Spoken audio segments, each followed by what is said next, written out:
Most elevator rides last only a few seconds, but sometimes that's more than enough. Story 1. The clock in the hotel lobby read 3:14 a.m. The air was heavy, smelling faintly of ozone and industrial carpet cleaner. I stepped into the elevator, my heels clicking against the brass floor plate like a countdown. I pressed button 14. The doors slid shut with a finality that made my skin prickle. As the lift ascended, the hum of the mechanism wasn't the usual rhythmic thrum. It was a wheeze, like an old man struggling to draw breath. I stared at my reflection in the polished steel doors, waiting for the floor indicator to flicker. It didn't. The elevator shuddered, a violent jerk that threw me against the handrail. We stopped, not between floors. There was no sliding past concrete walls or flickering lights of the shafts.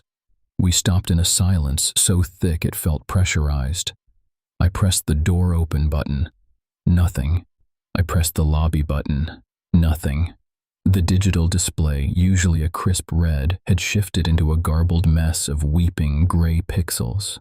My pulse thudded in my ears, a frantic, wet sound. I reached for the emergency phone behind the metal panel, but as I peeled it back, I stopped. The wire wasn't connected to anything. It trailed off into the dark, mechanical guts of the shaft, frayed and dripping with a viscous, black oil. Or maybe it wasn't oil. Then the elevator began to move again. It didn't go up or down. It began to tilt.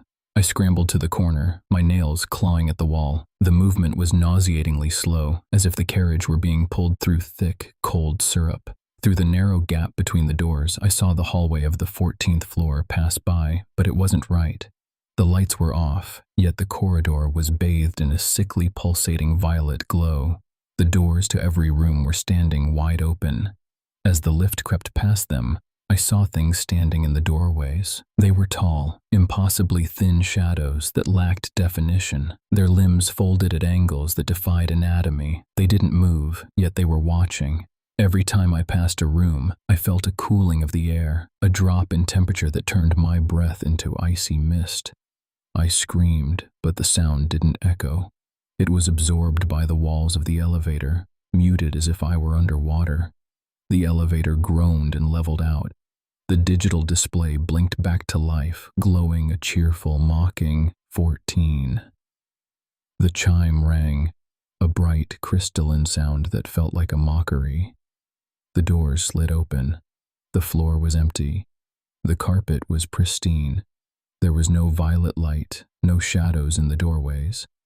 I stepped out, my legs trembling, and didn't look back until I reached my room.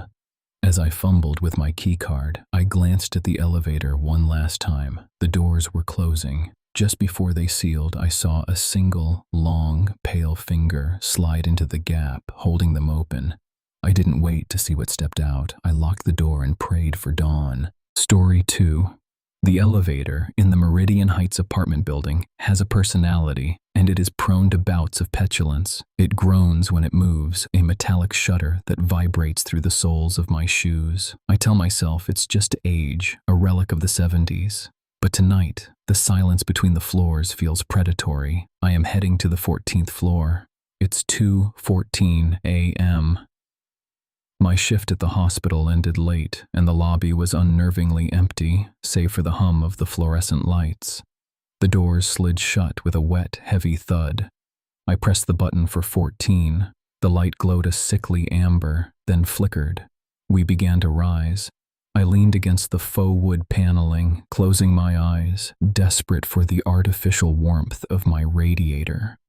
The elevator stopped at the 7th floor. The doors opened half an inch, then hesitated, a jagged, stuttering motion. No one was there.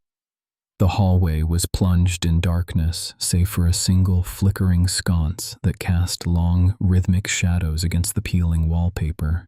I held my breath, waiting for the doors to close.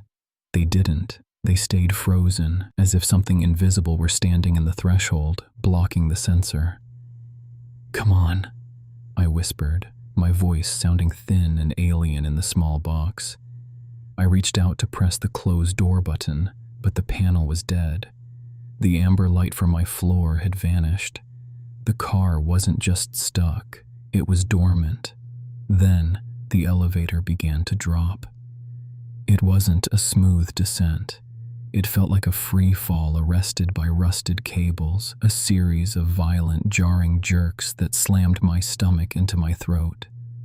The lights in the car overhead buzzed, dimmed to a deep, bruised purple, and then died completely. I was bathed in the red glow of the emergency panel. The elevator stopped. I wasn't descending anymore. I was somewhere else. I checked the floor indicator. It didn't show a number. It displayed a symbol, a jagged, vertical line that looked hand-scratched into the plastic. A sound emerged from the shaft above me. It wasn't the sound of machinery. It was the sound of rhythmic, heavy breathing, accompanied by the wet, rhythmic slapping of something soft against the metal cables.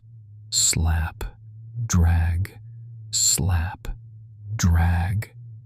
Panic, sharp and cold, pierced my chest. I pounded on the doors, my knuckles bruising against the steel. "Is someone there? Please!"